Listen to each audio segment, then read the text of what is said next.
introduction into Marx, Hegel, the idealist, the materialist, and it's interesting. On one of the passages of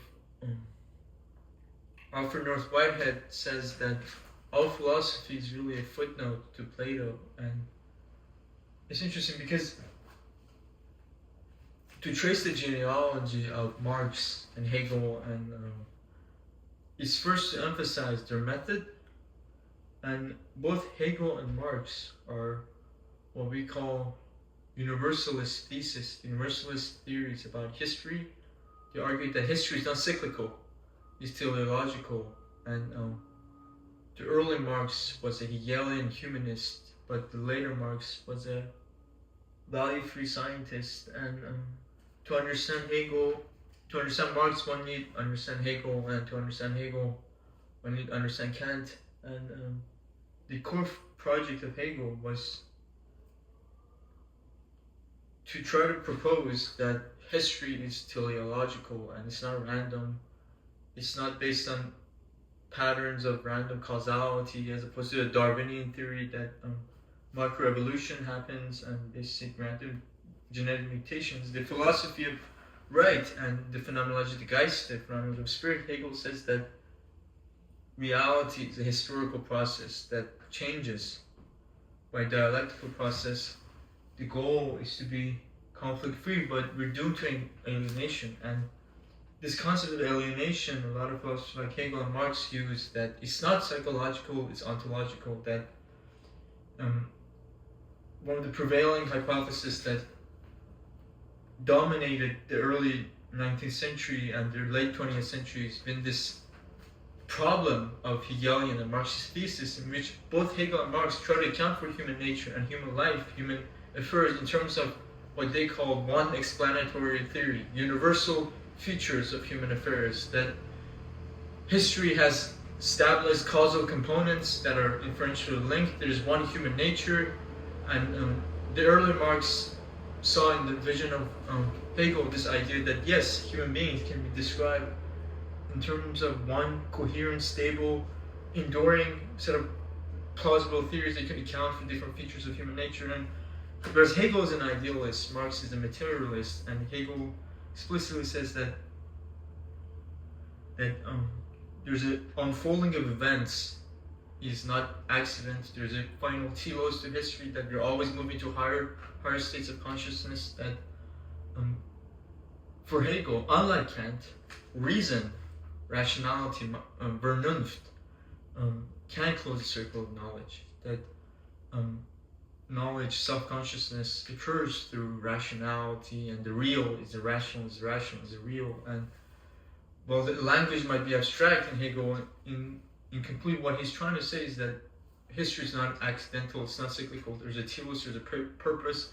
Since the Assyrians and the barbarians and Babylonians, and we've had this cycle of progression towards higher ideas, higher consciousness. But Marx says, inversed it. He talked about history as being a history of material needs, and that political conflict is really economic conflict. And well, it's worth emphasizing that in the 20th century, someone like Karl Popper challenged this view of Freudianism, Marxism, and Hegelianism as he's in openness society and its enemies. Says a theory that explains everything explains nothing.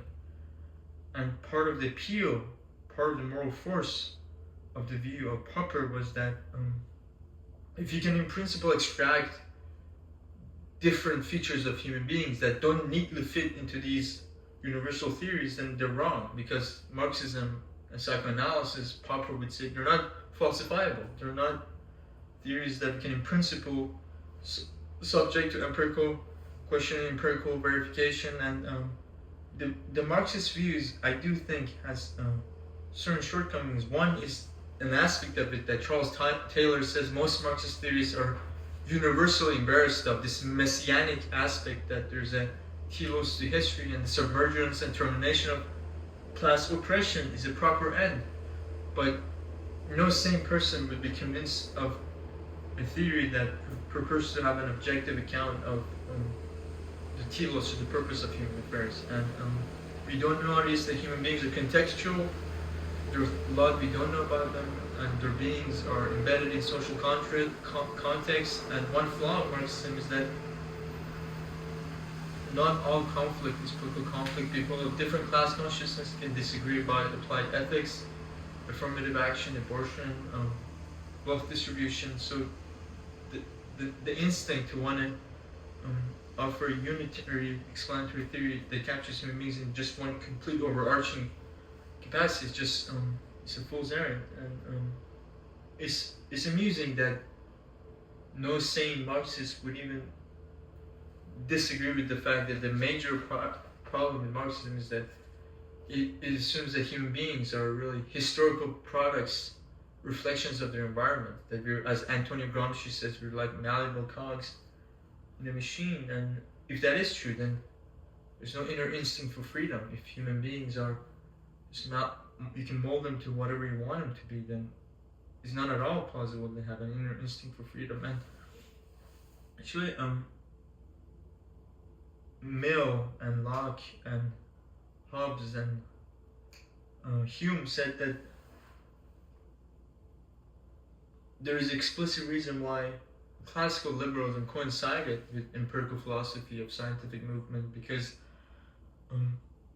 Humboldt, which was the person who inspired John Stuart Mill, who offered these theories of liberation and connection with labor, and he said that the world for which Humboldt was developing the political philosophy, the world for which Humboldt was concerning, was a post-feudal but pro-capitalist world. It was a world in which there's no great divergence amongst individuals in the kinds of power that they can have. But there was a profound disparity at that time, during Humboldt's time, between the state on the one hand and individuals on the other hand. Consequently, it was the task of a state that was trying to overcome authoritarian structures to dissolve the enormous power of the state, which was such a huge threat to individual liberty, and hence you get classical liberalism in Humboldt or Mill's sense. But that was for a post-feudal pro-capitalist society, not the world in which corporations might be regarded as people, or there's such enormous disparity between individuals in a massive fashion. In that kind of world, to take the Humboldtian and Mill's view, it's a very superficial kind of liberalism, because while opposition to state power in an era of such great divergence conforms to Humboldt and Mill's conclusions, it doesn't do so for their reasons, because their reasons lead to the idea that we need free association between people, and it's a very naive and facile view to think that the state apparatus in the world in which John Stuart Mill and Locke and Hobbes came up with the idea of liberalism is at all tantamount to the state we have now, where all our social and political institutions are increasingly governed by legal thinking and market thinking, and we have this complex society that need not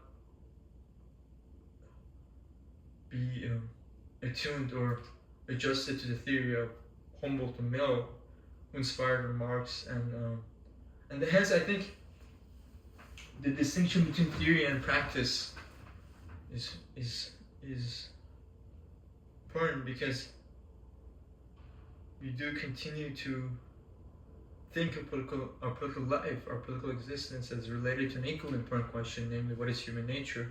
What kind of life is best suited to human beings? And there's no denying that critical theory and Horkheimer and Adorno and the dialectic of enlightenment argued quite plausibly that without challenging norms, interpersonally, socially, politically, it kind of leads to obedience, and all structures have a burden of proof. And this is why, in my view, if it is true that human beings are free, creative people who want to associate with each other without external coercion, a meaningful society is one which maximizes the possibilities for these human characteristics to be realized. I mean, trying to overcome the elements of repression, oppression, coercion, destruction that might exist in any society. Ours, for example, as a historical residue, now a federated, decentralized system of free associations incorporating social institutions in which as we all can acknowledge the freedom to due process, civil rights, freedom of assembly, and coexisting with it, a substantive public life where we're engaged, we acknowledge our obligations of citizenship. And I do not think at this point we're anywhere near that, because one, technology, and second, there's an overarching, the fact that the culture has atomized us and we can't even engage in meaningful social relations, has a lot to do with technology and what Sean Kelly calls secularization, secularizing processes. And he views secularization as not an external thing based on industrialization, urbanization, affluence, but endogenously, the tension between loss of belief in telos, transcendental reality, and the inherent tension that prevails in a monotheistic religion. And I think one of the variables that explains our current struggles is just this refusal to believe that one way of life really is better than another. We have such facility and enormous affluence, and we can exhaust almost all our needs, and in that kind of society where there's no really need for a transcendental life, given that every kind of behavior is vindicatory and one is exonerated in all sorts of ways, and terms of good or political good, as Aristotle would said, it's a word that does not even matter in public life. And for Aristotle, the whole point of law, the purpose of the polis, is to shape character, is to cultivate the virtue of citizens, is to inculcate civic excellence, and to make possible a good way of life. And in the liberals era, Kant and Rawls think that government should be neutral amongst ends.